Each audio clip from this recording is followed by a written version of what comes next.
15 अप्रैल 2024 रात 11:47 प्योंगयांग, उत्तर कोरिया।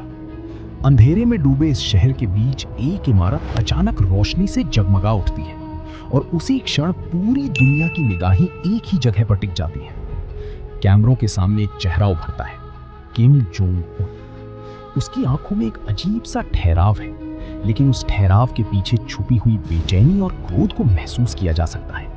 ये कोई साधारण संबोधन नहीं था, बल्कि एक ऐसी चेतावनी थी जिसने अंतर्राष्ट्रीय राजनीति की नींव को हिला दिया। शब्दों की जगह केवल संकेत थे, और संकेतों में छिपा हुआ खतरा इतना गहरा था कि हर देश के खुफिया तंत्र ने उसी रात अपने अपने स्तर पर अलर्ट जारी कर दिया। प्योंगयांग के इस संदेश के पीछे कई महीनों की खामोश तैयारी छुपी हुई थी।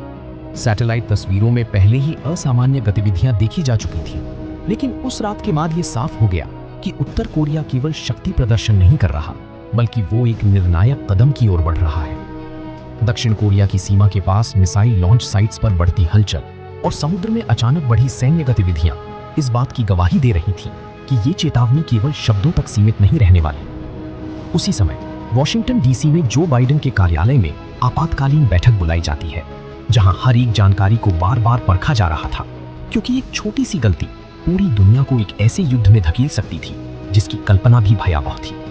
दूसरी तरफ मॉस्को के क्रेमलिन में व्लादिमीर पुतिन पूरी स्थिति को शांत नजरों से देख रहे थे। उनके लिए ये केवल एक क्षेत्रीय तनाव नहीं था, बल्कि वैश्विक शक्ति संतुलन को बदलने का एक अवसर भी हो सकता था। बीजिंग में शी जिनपिंग ने अपने सलाहकारों के साथ लगातार बैठकों का दौर शुरू कर दिया था, क्योंकि उत्तर कोरिया की हर हरकत का सीधा असर चीन की सुरक्षा और अर्थव्यवस्था पर पड़ सकता था। इन सभी घटनाओं के बीच दुनिया के आम लोगों को केवल खबरों के छोटे छोटे टुकड़े मिल रहे थे, लेकिन उन टुकड़ों के पीछे छिपी सच्चाई कहीं ज्यादा खतरनाक थी। उत्तर कोरिया की ये रणनीति केवल डर पैदा करने तक सीमित नहीं थी। इसके पीछे एक गहरी योजना थी, जिसमें तकनीक, राजनीति और सैन्य ताकत का ऐसा मिश्रण था जिसे समझ पाना आसान नहीं था। गुप्त रिपोर्ट्स में ये संकेत मिलने लगे थे कि नए प्रकार के हथियारों का परीक्षण किया जा रहा है, जिनकी मारक क्षमता पहले से कहीं ज्यादा थी। समुद्र के भीतर चल रही गतिविधियों और साइबर हमलों की बढ़ती घटनाओं ने ये साफ कर दिया था कि ये युद्ध केवल जमीन या हवा में नहीं, बल्कि हर उस जगह पर लड़ा जाएगा जहां इंसान की पहुंच है। इस पूरे घटनाक्रम के बीच एक सवाल लगातार हर दिमाग में घूम रहा था। क्या ये केवल एक चेतावनी थी, या फिर आने वाले तूफान का पहला संकेत? हर देश अपने अपने स्तर पर तैयारी कर रहा था, लेकिन किसी के पास भी इस बात का स्पष्ट उत्तर नहीं था कि अगला कदम क्या होगा। जैसे जैसे समय बीत रहा था, तनाव की परतें और गहरी होती जा रही थी, और दुनिया एक ऐसे मोड़ पर खड़ी थी जहां से वापसी का रास्ता शायद अब उतना आसान नहीं रहा था।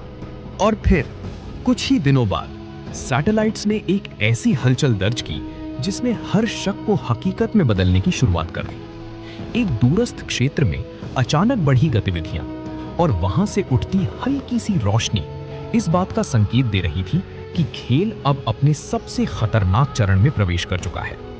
उस पल पूरी दुनिया को यह एहसास हो गया कि जो चेतावनी दी गई थी वो केवल डराने के लिए नहीं थी, बल्कि एक ऐसे भविष्य की झलक थी जहां हर देश को अपनी सीमाओं और अपने अस्तित्व के लिए पहले से कहीं ज्यादा सतर्क रहना होगा।